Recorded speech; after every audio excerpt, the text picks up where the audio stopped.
Hello and welcome to my channel. My name is Jaylee, and yes, I have some strawberry content for you. I know there's quite a bit of it right now. I've seen some strawberry themed content from my own favorite YouTubers, but of course I have to throw my hat in the ring.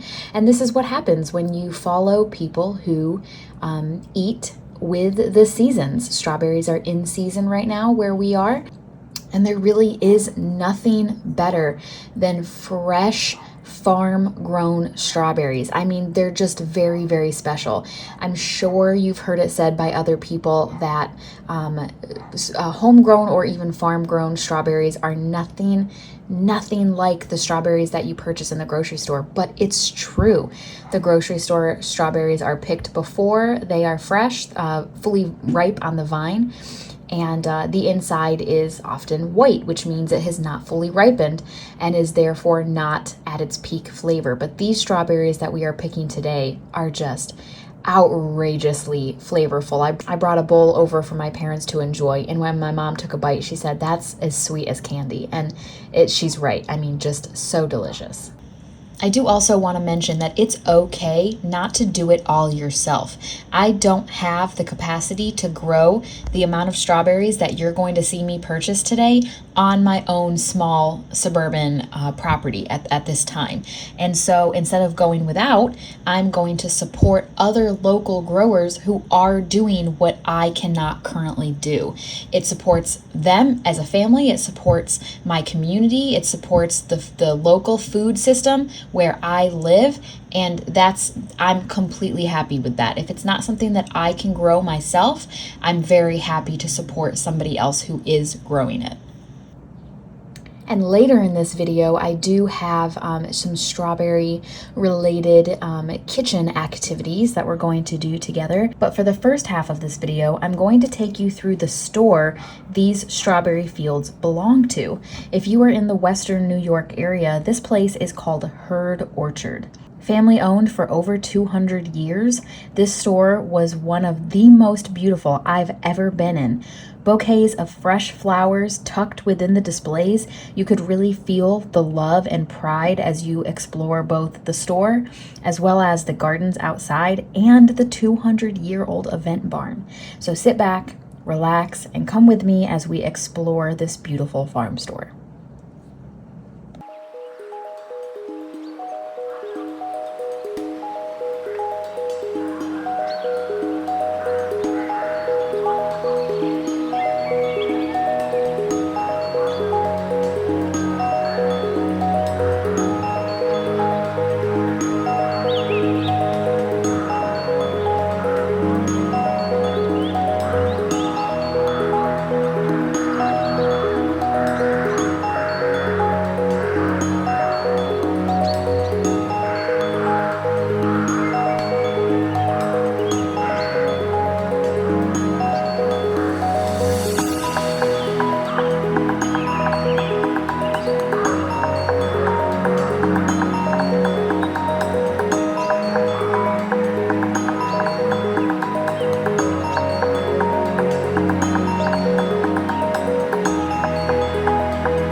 See what I mean? Isn't it absolutely beautiful there?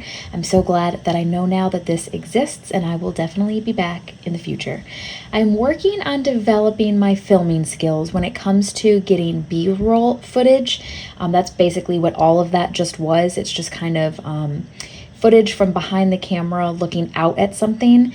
You need to move the camera slowly so that you don't make your viewers seasick.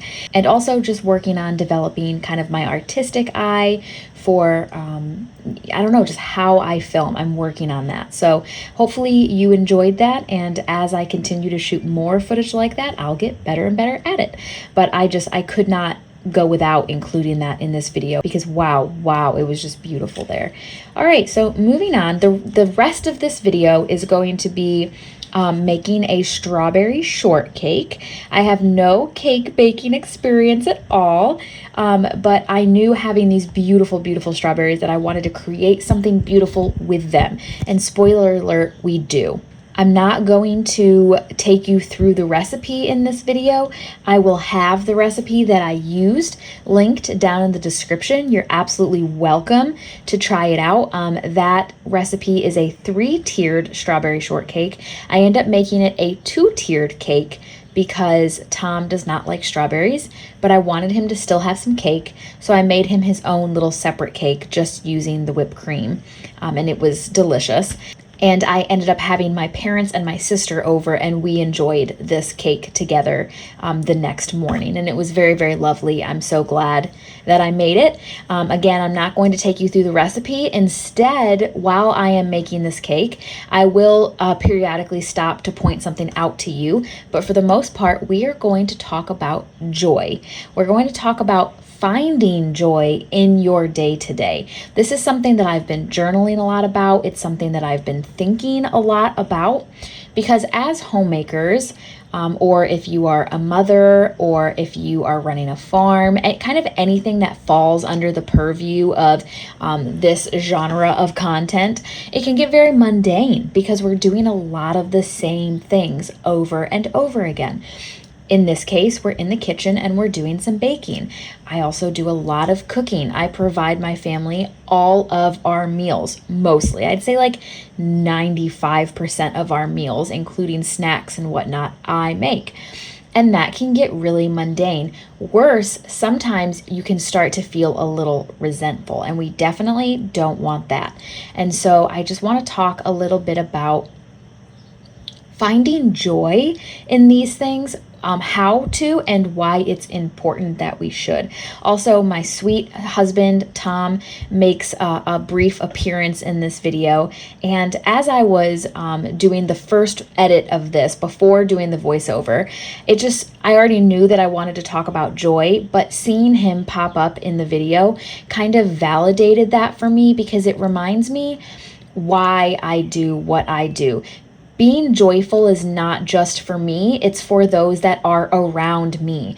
Because I don't think that Tom would enjoy let's just go with the food example, the food that I create as much if it came with a bad attitude. If you were to lay that out for him, he'd say, no, thank you. I would rather have Taco Bell or Burger King if it means I get to have you with a better attitude or you in a better mood, right? So we may think that we're serving our family, and we are with our actions, right, and our acts of service, but you may actually be doing more harm than good if that service comes with a bad attitude. That could be applied to laundry, that could be applied to homeschool, that could be applied to farm chores. The same could be said for your farm animals. If you are treating them harshly or just constantly bringing a bad energy around them, you may be doing more harm than good. Like, yeah, you're caring for them, but what kind of environment are you creating for them? Farm animals, kids, husbands, families, friends, it's all the same. We want to make sure that we are bringing our best selves. And then, of course, that is an internal thing as well, because if you've got a bad attitude, then you're going to have a bad day and you're going to lose sight of what's really important here. As you can see, this batter was actually really easy to put together. Those baking dishes there, I've got parchment in the bottom that I just kind of like traced and cut out. And then I have coconut oil and I have a light dusting of flour, all to try and keep these cakes from sticking, right? Because if they stick, you're done. We're gonna go ahead and get these in the oven because it's dinner time. After they come out of the oven and we've let them cool, I flip them over and it worked. Thank God. They came right out, no problem. So those need to cool down almost all the way. We leave the parchment paper on, and then we're going to wrap those in cling wrap. And I'm actually going to take these and put them in the freezer. Freezing them makes them so much easier to work with when it's time to frost them. And you will see later in the video when we start to do that. I didn't do this very well. I should have been more careful with how I put them in the freezer because they ended up freezing kind of unevenly, and my cake is a little lopsided because of it, and it's fine. I was serving it to my family and it was delicious, and it was still wonderful to be able to bless them like that. But yeah, be careful about how you put it in the freezer. You want it to lay nice and flat. So back to what I was saying about joy. I actually want to read to you yesterday's daily devotional. I just thought that this was so perfect. I couldn't believe the timing. So my daily devotional starts with a Bible verse from Ecclesiastes 3:12. It says, "I know that there is nothing better for people than to be happy and to do good while they live." Isn't that exactly what we're talking about in this video? Serving your family and being happy while you do it. It says, Solomon, the writer of Ecclesiastes, reminds us several times to enjoy life and says there is nothing better than to enjoy life and do good. Are you enjoying your life, or are you merely going through the motions of each day, doing your duty, but never stopping to enjoy any of the blessings God has given you? Every day that goes by is one you will never get back. And the only way to live without regrets is to make the most of each day you have. Work is an important part of our lives, and Solomon tells us to enjoy our work and the fruit of our labors. As a parent, I delight in seeing my children enjoy their lives. It makes me sad when they are sad, and I'm sure our Heavenly Father feels the same way about us. Be purposeful about enjoying the blessings you have instead of always pursuing something you don't have. Enjoy life today. Enjoy God, yourself, and the people in your life. Each day you have is a gift from God, and I encourage you not to waste this one. Wow, so impactful and so well timed. The part of this video where we made the cake, the cake part of the cake, and where we went to the store and did the strawberries, got the strawberries and everything, that was the same day that daily devotional was. And so the timing to me was just amazing. But isn't that God?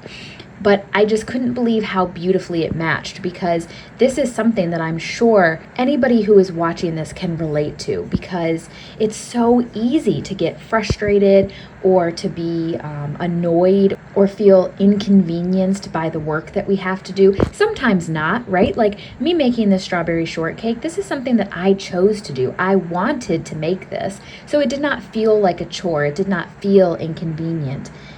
But so often it can, when you're making dinner on a Thursday night, it's towards the end of the week, you're tired, you don't feel like it, and you want to make the right choice for your family, but it feels inconvenient, it feels annoying, right? We've all been there in one way or another, in one situation or another. The point that I'm trying to make in this video is that it is very important that you choose joy, right? Because when you feel annoyed, or when you feel frustrated, or when you feel inconvenienced, you can choose to focus on those. Having that initial thought necessarily isn't something you can always help. My mom always used to say this beautiful thing. She used to say, it's not your first thought that defines you, it's your second. And wow, impactful, right? I've never forgotten that. And I think that that's true here. So if you have that thought, like I've got to switch the laundry over, and you get that, I don't want to, I don't feel like it. Okay, great, that's natural. We're human. Like, don't beat yourself up about that. Your second thought is what defines you. Am I going to run with that? Am I going to just sit and fester in the annoyance? Or am I going to say, you know what? I'm going to think to myself, it's okay. I'm blessed to have clean clothes. I'm serving my family by doing the laundry or by making the dinner, I'm making choices that suit me and suit my values and suit my morals. Like with the making of the dinner, I'm choosing to. Do I have to? No, I don't have to. I could pop a frozen dinner in the oven and it'll be. Tom won't complain. His mom's not gonna come pick him up. Like, it's gonna be okay if I did something like that. But I choose to make from scratch meals to nourish our bodies and our minds.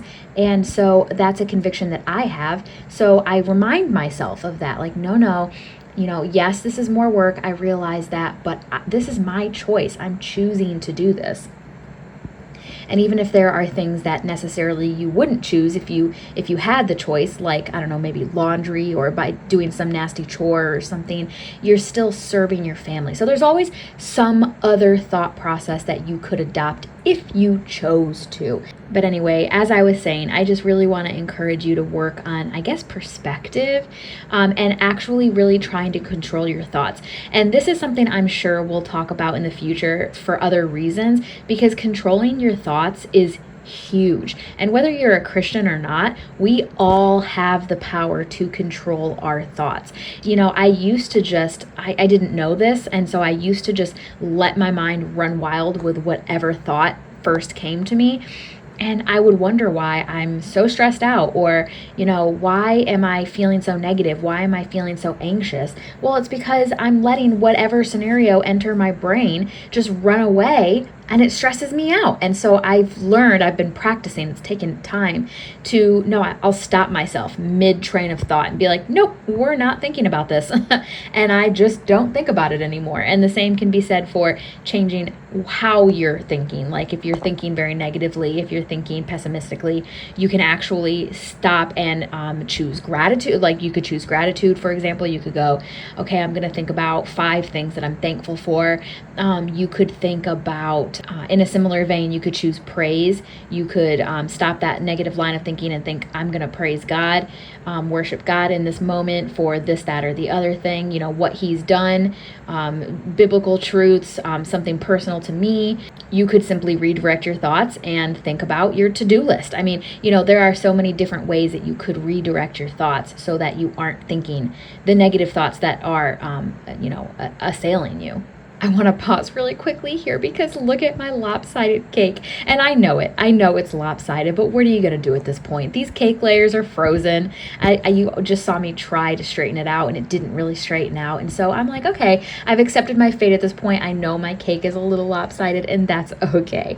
I, like I said, don't have really any cake making experience. I already know what I could have done to have this turn out prettier, but I'm serving it to my family. Not that I shouldn't give my best to my family. I absolutely should. I just mean to say that I owned up to it with them. I was like, guys, this cake is lopsided. And they were like, no, it's great. It looks great. It tastes so good, So I knew it wasn't the end of the world. So I want to be careful because I do want to serve my family, well and give them good quality. But at the same time, there is a certain level of, okay, I'm not going to sweat this too hard, right? Because it's people who are going to give me a lot of grace. An important thing that I want to mention here is that through Jesus, we have grace.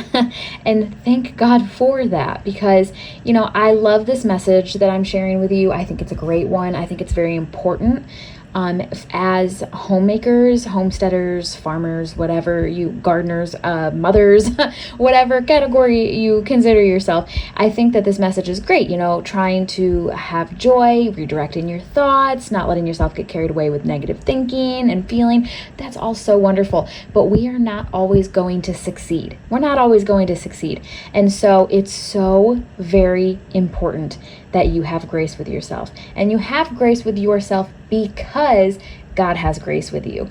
And when you don't get it right, it's okay. Guess what? You get to try again next time. And that is such a beautiful blessing. Pause again. I am clearly very excited, and I really still am. I'm actually eating a piece of this cake as I'm editing this, doing this voiceover right now. I cannot believe how this turned out. Is it perfect? No, but it is, I think, beautiful, and it was delicious, and I'm so happy with how it turned out. But I don't want to be a hypocrite or try to push a message that push an idea that what I'm telling you is possible all the time. I fail at this all the time. I definitely have days where there's actually a joke. It's happened often enough that it is a running joke between Tom and I that he has to be really careful when he's in the kitchen and I'm in the kitchen, because if he catches me in the wrong mood, or if he catches me when I've got more than 2 or 3 things going in the kitchen at one time and I'm overwhelmed, I'll snap like, why are you in the kitchen? Get out of the kitchen. And so he'll throw his hands up and be like, I'm going, I'm out. And I hate that. I don't ever want him to feel like he has to walk on eggshells. That goes back to the original point I was making about being a joy to your family. And I hate that I'm not always able to do that, but I'm also human. And so it's something that I strive for. I try to be peaceful. I try to create an environment where Tom feels safe, I feel safe, future children feel safe. Like, you know what I'm saying? But I don't always succeed in that. And luckily, there's grace in those moments. And so I just wanted to make sure that I mention that, because this message is great, but it's also idealistic. And I don't want this channel to ever push a narrative that you need to be this way 100%. Even with the food, I talk so much about seed oils, I talk so much about milling your own flour, all of these things, but it's so difficult to just be on that all the time and be successful all the time. So you have to have a certain measure of grace with yourself. And friends, that's all she wrote. I hope you found this message inspirational. Thank you so much for spending time with me today, and I can't wait to see you in my next video. Have faith, my friends, and keep moving forward.